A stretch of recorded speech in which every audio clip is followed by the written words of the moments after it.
Bolívar, em termos de estágios de democracia entre países, eu vou exemplificar.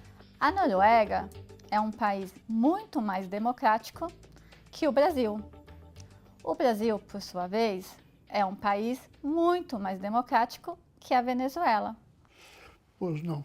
A Venezuela, na verdade, está quase saindo da categoria democrática, né? Uma condição importante da democracia é um processo eleitoral limpo e livre. Isso está deixando de existir, se é que já não deixou, na Venezuela. Agora, pegando o centro da questão que você formula, a primeira etapa da democracia é uma opção consciente, constitucional, por um regime representativo.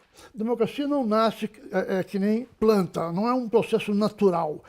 Ela nasce de uma opção feita pelas elites, pela camada dirigente em determinado momento, de estabelecer um regime de representação, através de uma Assembleia, de um Congresso Nacional, da competição eleitoral. No Brasil, por exemplo, foi através da Constituição outorgada por Dom Pedro I, em 1824, que nós estabelecemos o regime representativo, né?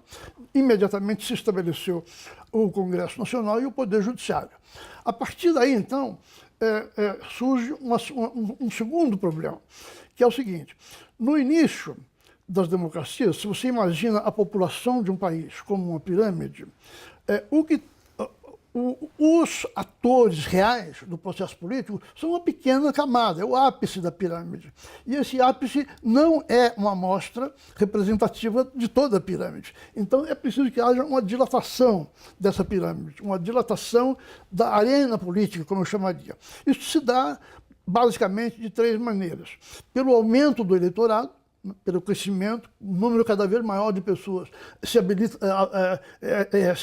para votar, para participar do processo político, e você vai progressivamente removendo entraves legais, por exemplo, a presença, a entrada das mulheres, é a segunda condição importante no processo político. E terceiro, você remove os entraves que se tornam moralmente inaceitáveis contra minorias, por exemplo, os negros, né?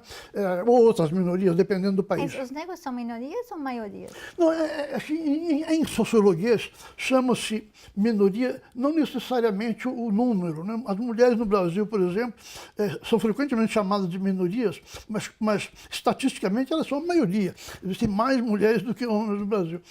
Minorias nesse sentido, que têm menos poder, né? Aqueles setores, grupos, coletividades que têm menos poder são chamados de minoria. E para uma democracia existir de uma forma mais plena, é muito importante a representatividade, não é?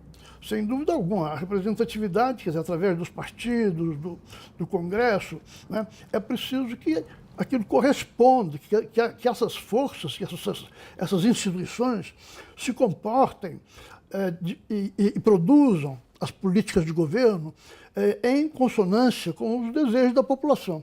Isso é um processo de uma complexidade enorme, isso nunca é perfeito, né?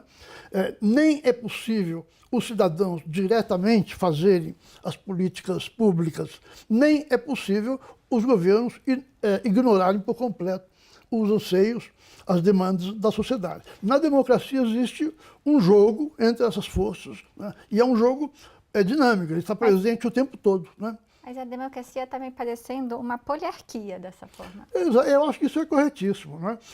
A democracia, ao contrário de que muita gente pensa que a democracia é uma anarquia, que é do grego a falta de poder, né? Não, não é a falta de poder, é uma poliarquia, múltiplos polos de poder, né?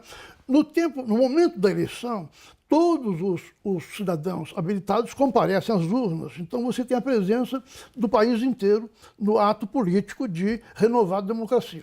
Mas entre uma eleição e outra, o que você tem são esses vários polos agindo, né?